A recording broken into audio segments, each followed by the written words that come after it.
কোটা সংস্কার আন্দোলনে রংপুরে বেগম রোকেয়া বিশ্ববিদ্যালয়ের অন্যতম সমন্বয়ক আবু সাইদকে গুলি করার ঘটনায় দুই পুলিশ সদস্যকে সাময়িক বরখাস্ত করেছে মেট্রোপলিটন পুলিশ।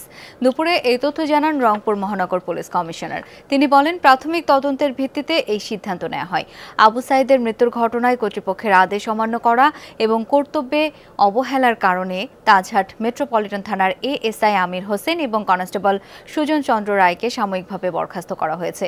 গত 16 জুলাই পুলিশের গুলিতে নিহত হন রোকেয়া বিশ্ববিদ্যালয়ের ইংরেজি বিভাগের মেধাবী শিক্ষার্থী আবু সাইদ। পরে পুলিশের করা মামলায় আমির হোসেনকে 12, সুজন চন্দ্র রায়কে 18 নম্বর সাক্ষী করে পুলিশ। ওই মামলার এফআইআর প্রত্যাহারের দাবিতে আন্দোলন করে শিক্ষার্থীরা।